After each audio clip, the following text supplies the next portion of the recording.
एकदा हे असंच 3 मोती मी सूर्यनारायणाला ठेवलेत. आदित्य राणूबाईच्या चरणी 3 मोती ठेवलेत. 3 मी हातावरती घेतलेले आहेत. आज पौष महिन्यातला 4था रविवार. आदित्य राणूबाईची कहाणी ऐकूया आपण सगळेजण.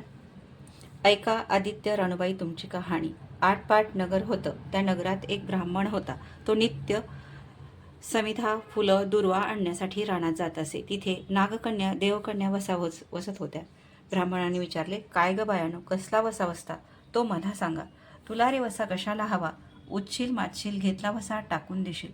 ब्राह्मण म्हणाला, उतत नाही मातत नाही, घेतला वसा टाकत नाही.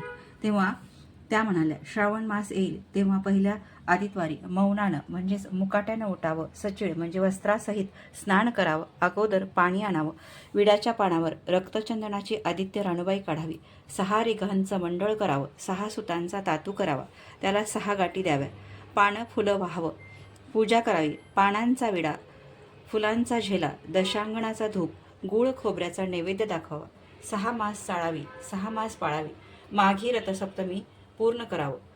संपूर्णाला काय करावं? गुळाच्या पोळ्या, बोटव्याची खीर, लोणकडं तूप, मेवणं जेवू सांगावं.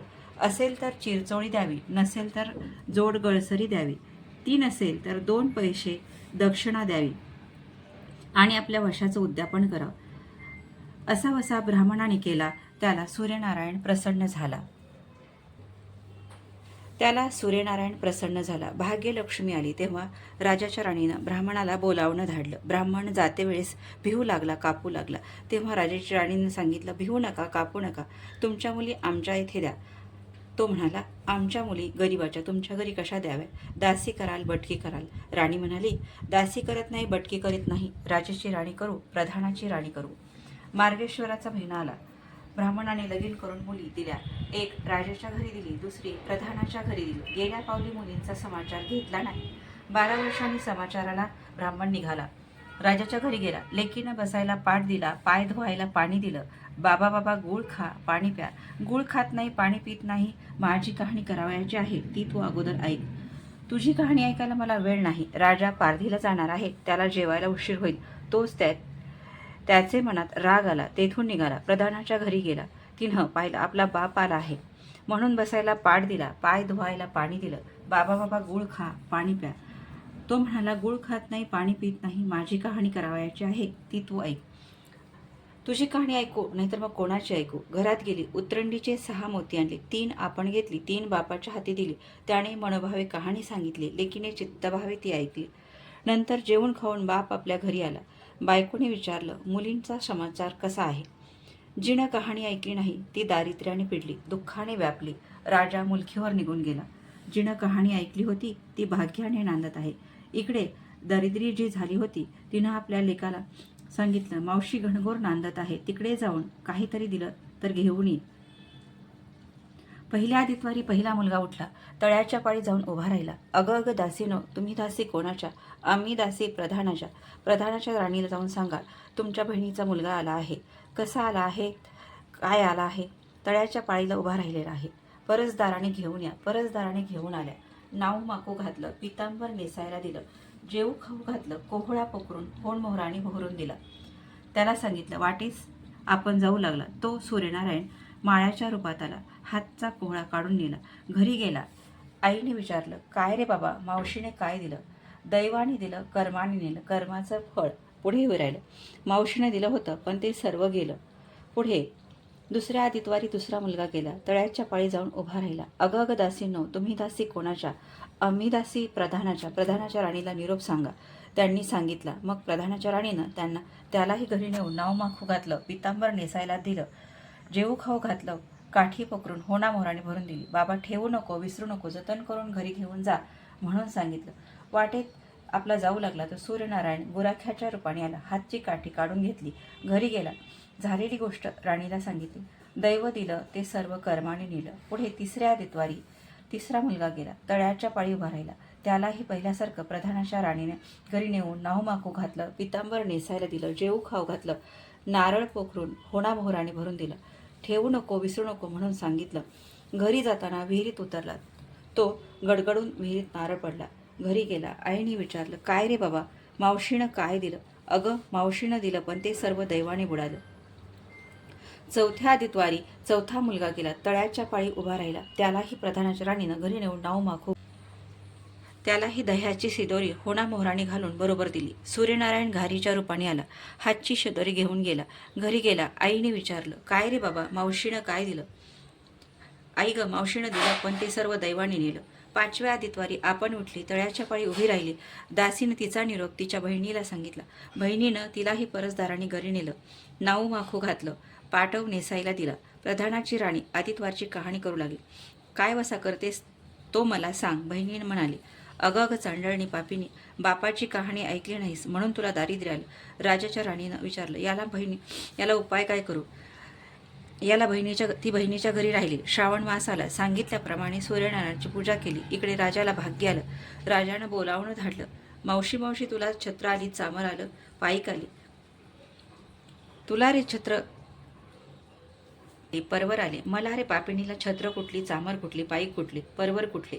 बाहेर जाऊन दाराशी बघतात तो राजा बोलावू आला आहे. राजा आला तशी ती घरी जायला निघाली. एकमेकीने बहिणीने आहेर केले. वाटेत आपली जाऊ लागली. पहिल्या मजले स्वयंपाक केला. राजाला वाढलं, मुलांना वाढलं, आपलं पान वाढून घेतलं. तो कहाणीची आठवण झाली. करारे हंकारे पिटारे डांगोरे, नगरात कोणी उपाशी आहे का याचा शोध करा. उपाशी नाही, काही नाही. वाटेत एक मोळी विक्या जात होता. त्याला म्हणाले, आमच्या बाईची कहाणी ऐक. तो म्हणाला, तुमच्या बाईची कहाणी ऐकून मला काय फळ मिळेल? माझं पोट भरलं पाहिजे. असं म्हणून तो राणीकडे आला. तशी 6 मोती राणीने घेऊन 3 त्याला दिली. 3 आपल्या हातात ठेवली.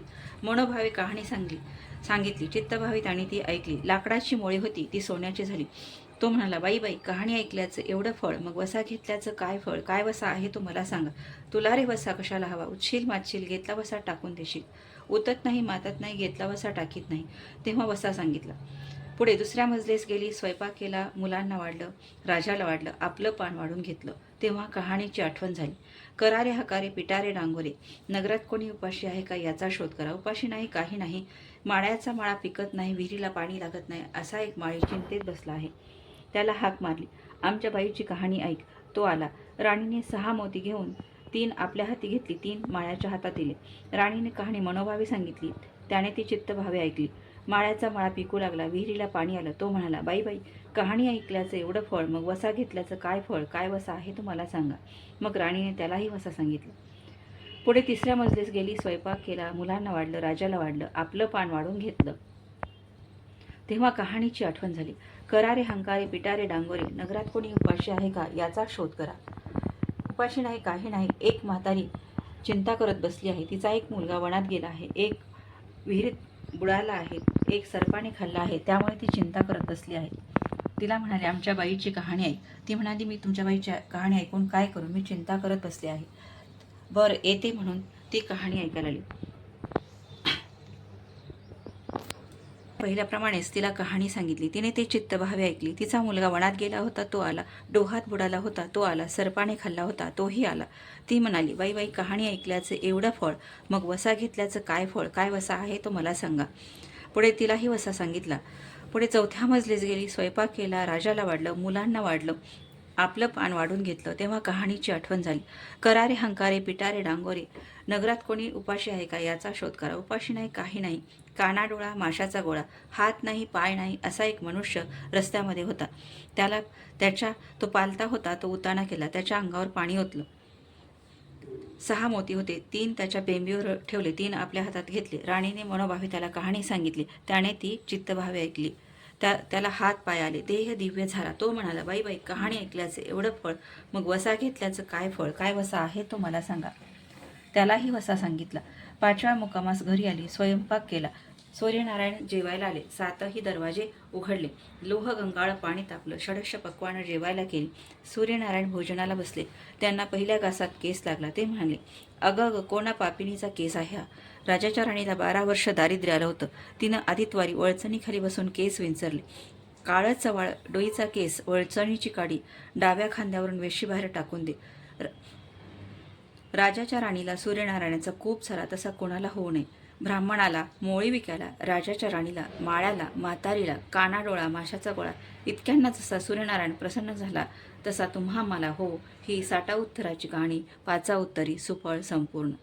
श्री सूर्यनारायण देव देवताय नमः.